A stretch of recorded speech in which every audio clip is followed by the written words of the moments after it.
How does he do it? How does he do it? The wall of the Wasatch once again. Performances throughout 90 minutes. Beckerman sizzles through into the net. Into the net.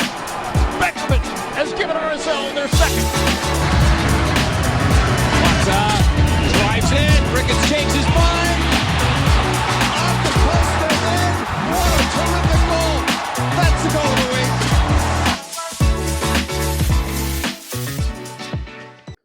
Hi everyone, welcome back to RSL Ranks. I'm really excited to be back, especially because it's been kind of a while. I've had a bit of a break recently because I've just been really busy recently. First of all, I was moving, hence the new background, RSL themed background, which is really exciting for our video viewers. But yeah, I was just moving to a new house, so I was a little busy with that, and then I was trying to record it a few days ago, but I had some Wi-Fi issues. So we're back now, and I'm really excited to be back talking about RSL, especially coming off of this incredible win over Colorado, which was really a great game, which leads me nicely into my recap of the Colorado game. The main thing that really excited me about this is this rivalry is so back, and I'm so excited about it. It hasn't been much of a rivalry the past couple of years. I mean, that's just the truth. But I'm really, really, really excited that it's back, and I think pretty easily the best Rocky Mountain Cup game of all time. So, deep down, I'm kind of glad that Colorado's good now. Just mostly happy that they're not better than us. But it definitely helps the rivalry, and it makes this matchup a lot more fun.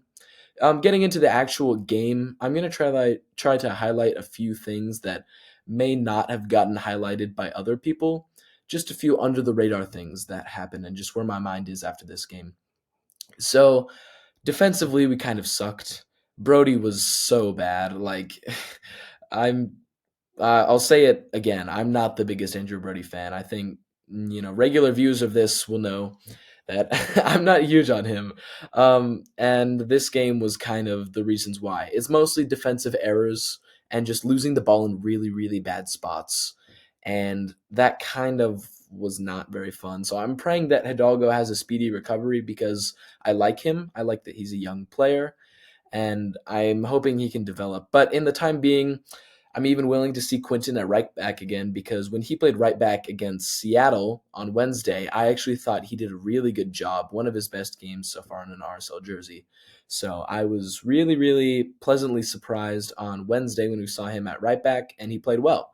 But Brody definitely didn't have his best game. I'm not totally done with him yet, but I don't know. I don't think he's starting quality for us. It feels like the right back is pretty obviously the weakest spot on the team, and I'm hoping we can buy someone there this summer. And then here's another thing that I'd like to highlight. Gomez has been amazing this year. I feel like sports fans in general just aren't patient enough with players adjusting to new teams and new leagues, but Gomez is now playing out of his mind in his second year. And I feel like I called this, okay? If you follow me on Twitter, then you would know that. I've still been riding the Gomez train. I didn't give up on him. And this is just a problem with sports fans. Like, you just need to be patient, especially with young players adjusting to a new team in a new league. So I've been really happy with what he's been doing so far this year. Speaking of fans needing to be patient with players, this was the best I've seen from Palacio all season, which is promising. I feel like we can't just expect someone who hasn't been playing all season to be at the top level when we thrust them into games. So I'm glad he got time because, like, obviously he wasn't going to play well when he got started in the Open Cup game. He hadn't started since the first game of the season. So I'm glad that we're giving him time because I think he's actually a really, really good player. He's just obviously a little rusty. He needs to get game time if he's actually going to be good. I'm not saying break up this Ojeda and Nelly partnership that's so good because, I mean, you can't at the moment. They're just incredible. But I do really think that Palacio, I'm happy to be giving him at least some time. Another positive thing that I'd like to touch on is this team is challenging for not only the supporter shield, but also with a star player that's challenging for MVP and Golden Boot. Just enjoy having this because it's really been a while, and it's just so much fun. We are so good. I was asked the question of what I'll be happy with RSL achieving by the end of the season, just at this point. Before the season, I was hoping for top four in the West. I think that was sort of the general consensus because it would have been an improvement and it would have been the home advantage in the playoffs, which would have been really, really nice. At this point, I think my expectations have changed because we're playing better, which is great. I'm thinking right now top two in the West if we sign a DP this summer, and if not, then top three. I think like this may or may not be sustainable. I do think we're a really, really good team, but we're in a really good patch right now. We are, what is it, 9 or 10 games unbeaten? Like, we're playing really well right now. I don't think we can expect us to keep this up throughout the entire season, but my expectations have changed for the better, which is really exciting. Now, touching on that DP spot that I just sort of alluded to, I think I'm about 85% sure that we'll buy a DP this summer. With this talented of a roster and an open DP spot, I think we need to take a swing. Like, there's no way ownership doesn't go out and spend when we have such an incredible roster. And I'm really, really hoping we just need one more piece. Now, in terms of where that happens, I've been putting a lot of thought into what position we need. And it's tough because I feel like we're a really, really good team all around. But if I'm choosing, I think I've sort of decided on a number 10, but not the traditional chance creating number 10 that most of them are. I'm more hoping for a late arriving goal scoring number 10, kind of similar to Hani Mukhtar, Sebastian Driussi. So, you know how Chicho's like a number 9 with number 10 tendencies? I'm hoping for a number 10 with number 9 tendencies because I already feel like we have plenty of chance creators in this team with Chicho, with Luna, with Barajas, even Anelli and Ojeda at times. I don't think we need, I don't think that type of number 10 really fits our playing style. So I think that fits the system best. Now, what happens to Crooks after that? I don't know. It's really disappointing that he's a very similar player to what I just described, but I don't think he's quite good enough to be that high level DP that I feel like we should take advantage of and really bring in this summer. So, does he sit on the bench? Maybe. Do we find a way to get him to start? Probably not. I don't really see a way in which he gets into this 11 if we do buy that number 10 that I'm hoping and guessing that we will. But we'll see. It's just kind of it's really too bad that we spent that amount of money on a player that I don't think he's not quite good enough to take us to that elite top like supporters shield MLS Cup favorites top of the West level that I think we can really really achieve if we just have one more big piece. Anyways, so that's just kind of where my mind's at right now with RSL, this current state, with the Colorado game specifically, but also looking towards the transfer window. We've got a big window coming up. I think if we can really, really take advantage of this and get someone in time to really help us in the playoffs, then we have a shot at MLS Cup, which is we have a real shot at MLS Cup, which is just something that we haven't been able to say for such a long time, and it's really exciting to be back. Now, getting into the main segment of this episode, it's not so much of a ranking as you would normally see on here. I just thought of this idea and I thought it would be kind of interesting. It's the good and the bad of every RSL player. Well, not every player, but every player who gets significant minutes. So basically, like what I think their best qualities are that they're bringing to the team, and what I think their qualities are where they're kind of lacking a bit and could improve on. So I'm actually going to start with Pablo Mastroeni and his staff. And the good is the underdog mentality, which I think might be the best in the league. We are so good when we are the underdogs. And I mean, it's been showing this season, it's been showing many seasons before. We've known this for a while now. Another thing that's part of the good, the new tactics are working really well. It's sort of that Columbus-esque with a little RSL twist to it style. With we build with three in the back. We've got one of the fullbacks bombing up, and then you've got two creators inside with one striker up top. That's just the basic layout of what we do when we have the ball. And it's really, really worked this year. So I've been really impressed with that. And then another thing would be getting the best out of players that you wouldn't really expect to be on a team like LAFC or Inter Miami, where they're spending all this money. So I think of players like Macanelli this season, 100%, Jasper Lopelson, even Andrew Brody. Like, under a different coach, he might just be a Monarchs player. He might not even be getting these starting minutes. So really getting buy-in from the whole team, no matter what their role is, has been really impressive under Pablo Mastroeni.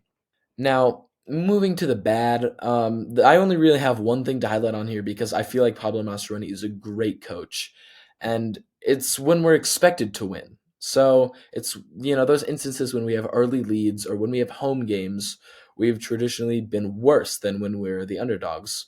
So that is something we could probably improve, but I think we've been getting a lot better at it this season. Maybe that's just a quality difference, but that's just the one thing that it could use some improvement. But I think it's actually looking in pretty good shape right now. I don't have too many problems with Pablo Mastroeni and his staff. Now the next player is the number one goalkeeper, Zach McMath. I'd say the good this sort of separates him from other goalkeepers. I would say his distribution this year and a little bit last year has been really impressive. So I've really enjoyed that. The sweeper keeper stuff has been has been great. I know the first Colorado goal was a little shaky, but I don't put that at all on McMath. I think that's pretty much just 100% Brody's fault. So I think having him in the build-up is actually really important and a lot more important than a lot of other fans think. And then the other thing is he doesn't really make boneheaded errors. He's a veteran. He knows how to play in this league, and he's not giving away cheap goals too often. I know he has the occasional one, but I still think that's one of his strengths. Now, the only thing I can really say on the bad for him would be like he's not really breaking through his ceiling. So he's not really, I mean, he's already hit his potential. We already know what he can become pretty much. I know he's sort of like reinvented himself a little bit since he won the starting job because he was backup for 2 years in a row, and now he's maybe one of the better keepers in MLS, I would say. So I think he's pretty much reached his potential at this point, though.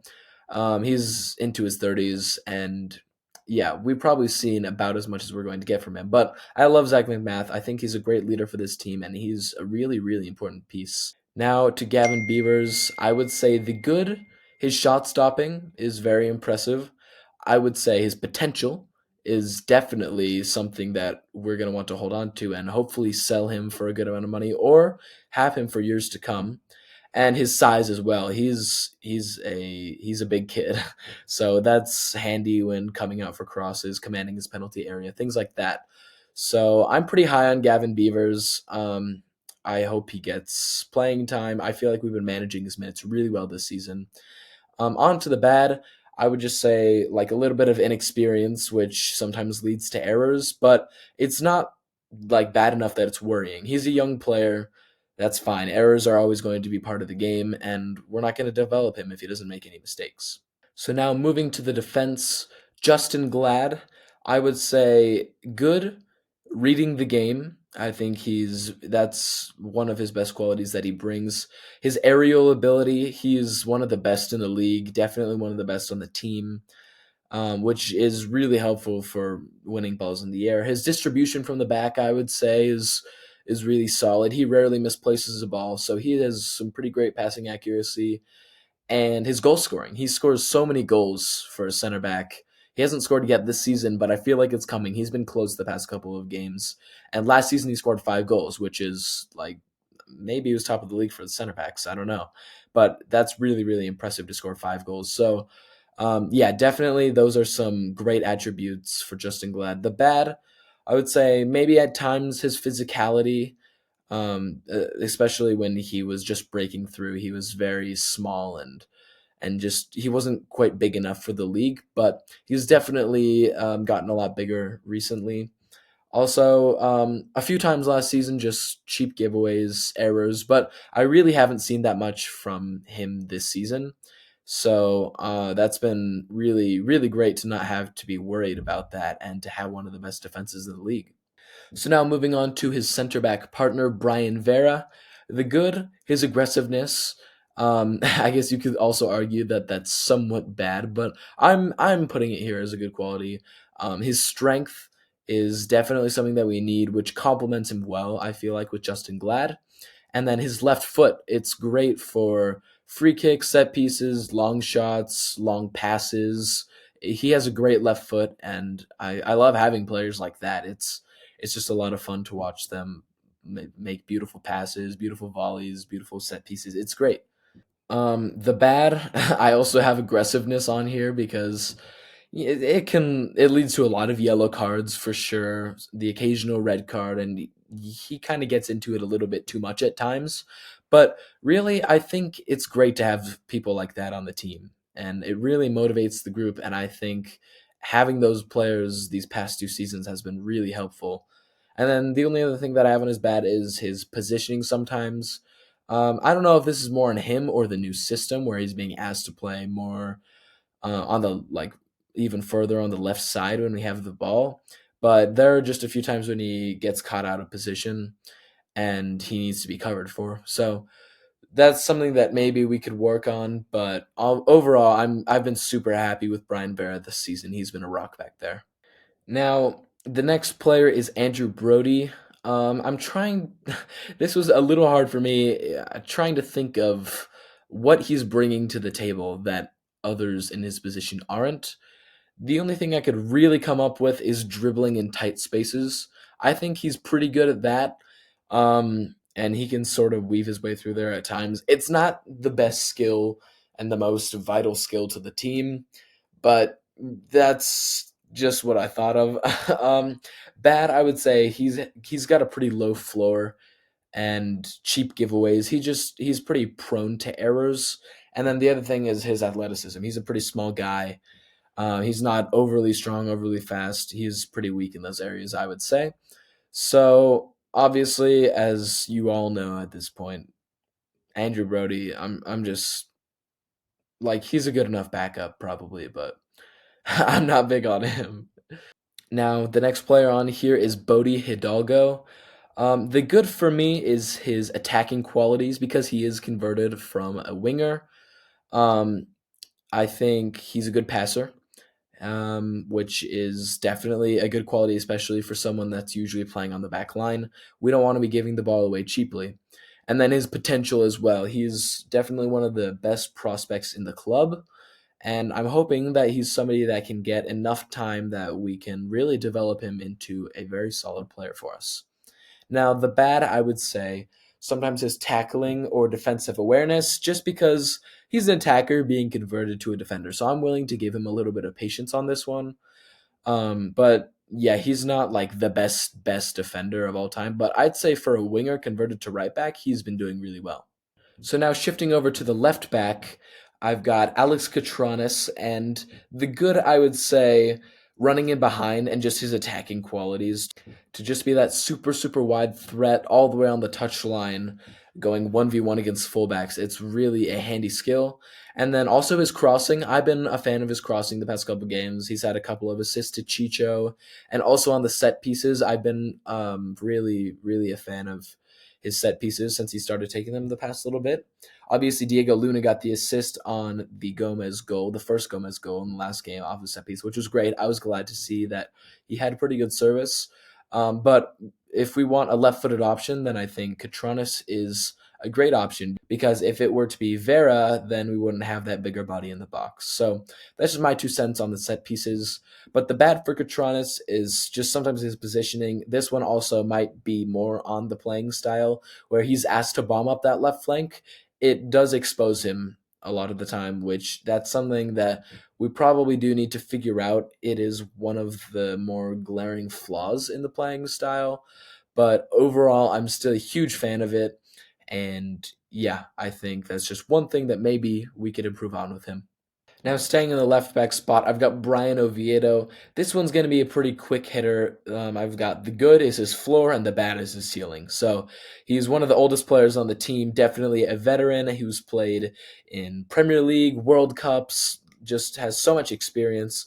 So I actually really, really like having Brian Oviedo on this team because he's the first backup, which is great because you know he's not going to do anything incredibly dumb and you know he's not going to do anything super unexpectedly great. So, I mean, we kind of know what we're getting from Brian Oviedo, which is a comforting thing at times for sure. So now I've got Emeka Eneli. I'd say in the good, we've got his ball winning ability, which has it's been so good this year. I've already spoken about it on this channel, but it's incredible. I've just loved watching him and Ojeda partner this year, and they've been incredible with ball winning. But the real thing that kind of separates Emeka Eneli from me is when he receives the ball, the way he opens up to distribute it. I would encourage you to watch this just specifically because it really helps us keep the ball and it helps us get the ball into better places and it helps him turn into places where there's less pressure and it's just kind of an underrated skill that I've really been a fan of. Now, the bad was really hard for me to think of. I'm just kind of making this up. I put down inexperience potentially, but like that's the only thing I could really think of. I think just because it's his second season as a pro, but really he's played like he has a lot of experience and he's been doing this for years, so it's not too much of a problem for me. Now, moving on to his incredible defensive midfield partner, Brian Ojeda. The good, this is the number one thing with Brian Ojeda for me. It's the way he drives up the field with the ball. If he sees open space, you know he's just going to drive up. It's not fancy passes, it's not a long ball over the top. He's just driving with the ball and he's getting past defenders, which it's really incredible and it's an underrated skill for sure. Also his ball winning, him and Anelli just have incredible ball winning ability and I can't talk about it enough because of how good it's been. The bad was also really hard for me to think of in this one. I would say not really a threat on goal. Question mark, question mark, question mark. I don't like I mean, he's been taking some long shots the past couple games, which I don't really mind. Like they've been all right. He's had a couple of close ones, but they're not like crazy Pablo Ruiz esque shots that I feel like we need to be taking all the time. Ojeda definitely deserves a goal. He's been playing so well this season, and he hasn't scored yet for the club, so I feel like it's coming, and I hope it is. Now on to Nelson Palacio. The good is that we haven't seen the levels that he can hit, which is really exciting because we don't know how good he can be. I'm really, really confident in this, and I know he's a really good player. And we just need to give him more playing time, and we need to be more patient with him. And we shouldn't just be expecting him to be this incredible player when he doesn't have match sharpness. The bad, when he plays, he oftentimes looks out of place, like he hasn't been playing for a while, which makes sense. Um, Sometimes not stepping to the ball. We saw this a lot in the Open Cup game against New Mexico. He just wasn't stepping to the ball, and then they scored like three long shots from outside the 18. It was incredible, and then cheap giveaways at times. So it's just like a few mistakes that these aren't things that you can't teach to someone, which that's the really exciting thing with Nelson Palacio. If he can just learn these and be playing more and just be sharper, then he'll have these skills and it'll be totally fine and he'll be a great player for us. Just it's impossible to get into this team with Anelli and Ojeda playing so well right now. So now we're moving on to Matt Crooks. Now, thinking about Matt Crooks is really what kind of inspired me to make this video and to have this as the topic for the main segment. Um, Matt Crooks, the good are the things that people, especially RSL fans, I feel like really just don't understand about Matt Crooks. And I feel like he's getting really misunderstood because he's doing a lot of really great things that just aren't going noticed. So the good, occupying center backs, which is just so key to the way we play. When Chicho drops deep, or when Chicho goes out wide, or when Chicho's just playing in this free role, we need somebody to be occupying the center backs. Otherwise, they'll just be cleaning up, and it's just something that you don't notice when you're watching the ball, which makes sense. Also, creating space for others. This kind of goes hand in hand with the occupying defenders.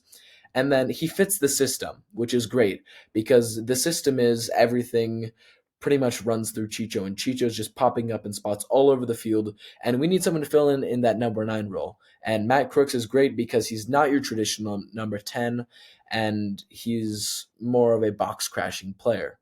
Now, the bad is that everyone expects him to be a traditional number 10, which is kind of a shame because not all number 10s are playing like Messi or Lucho Acosta this season. So I think that's just something that I'm really hoping RSL fans can understand by watching this video. And then I do feel like he loses the ball too much. Thank goodness it's not like on the back line where it's leading to direct chances. But there are sometimes when he gets the ball and he just kind of dribbles it into pressure and then we lose the ball, which is definitely disappointing. All right, so now we've got Diego Luna. The good, definitely his vision, his passing is really incredible.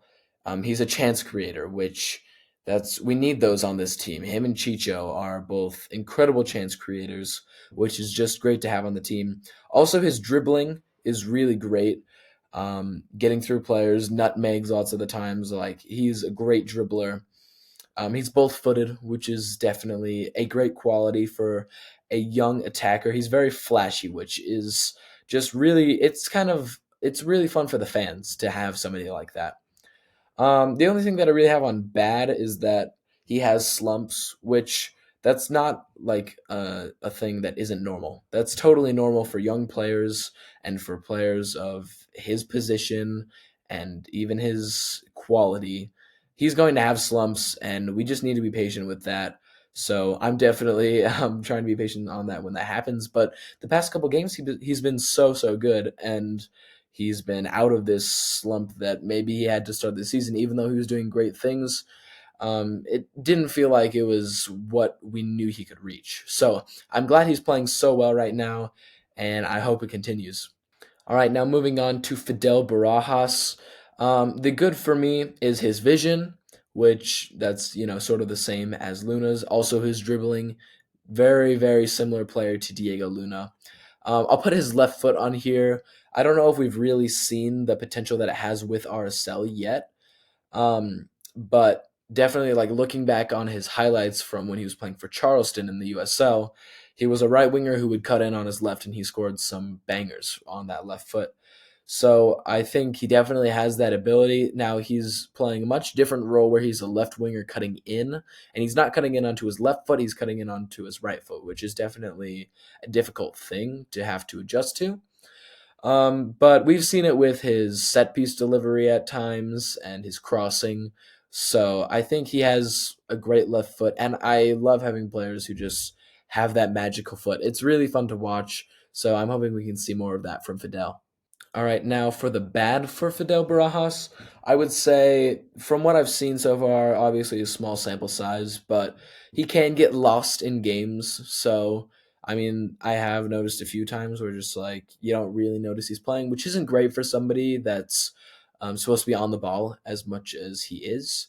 But that's just one little thing that I noticed. Now moving to the other wing, I've got Andres Gomez. The good is his pace. He's definitely one of the paciest players on our team. His 1v1 dribbling, which, I mean, that's kind of what we need on that right-hand side. It's very different to how Luna or Barajas would play on the left. Also, his shooting, I think he has pretty decent shooting. And then bad, I would say, decision making. But this is also totally a thing that he can change and he can learn. It's a normal thing for young players like Andres Gomez, and it's something that he'll definitely be able to learn. So, yes, Andres Gomez decision making, definitely we've seen it last season at times and a few times this season, but I feel pretty confident that he'll be able to learn that. So now we've got Michael Chang. Um, I would say his good is his crossing. I think he might be the best crosser on the whole team. He's got great crossing. He can cross with both feet, which is great. His long throw-ins, we haven't really seen it at all this season, but last season it was something that I was really excited about because it's a really valuable asset. So long throws, I'm hoping we see more from him. And then his floor, you know what you're getting from Michael Chang whenever he comes in, which leads me on nicely to the bad, which it would be his ceiling. Um, Once again, you know what you're going to get from him. He's great at crossing, and he's a pretty good 1v1 attacker. Besides that, he doesn't offer all that much more, which is totally fine. It's great to have players like that if they're not going to be vital pieces to this team. The other thing that I have on the bad is he is a little one-dimensional. He doesn't do much else besides maybe beat a defender, and then cross the ball in. But like I said earlier, I'm totally fine with that. Now moving into the striker position, we've got Chicho Arango.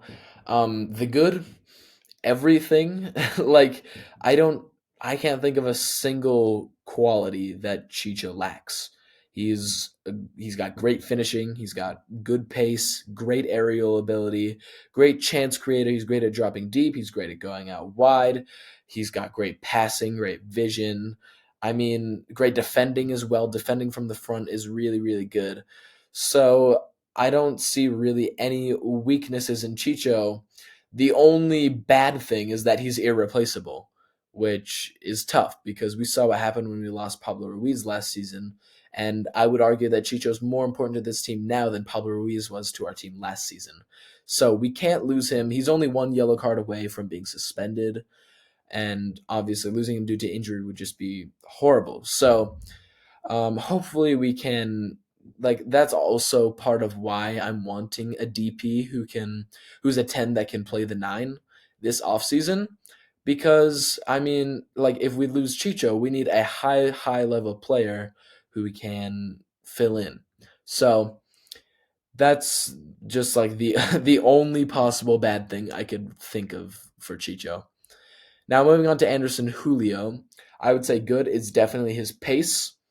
His pace is, I would say, it's got to be the best on the team. And then running in behind the defense. That's kind of the idea with Anderson Julio, is a long ball over the top of the defense that he can chase down because he's faster than their defenders.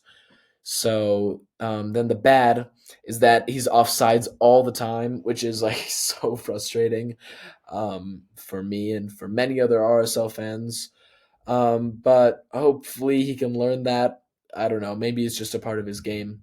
And then he's also one dimensional. Like, he doesn't do much else besides run really fast in behind the defense. I guess he can play winger, which is nice to have that versatility. But this is at least when he's at striker, he's pretty one dimensional. All right, well, that will just about do it for this week's episode of RSL Ranks. I really hope you enjoyed it, and I'm hoping that we can get back to a normal uploading schedule. And I will try my hardest to get videos out as much as I can. Let me know if you're enjoying these, and I will catch you all next time. See ya.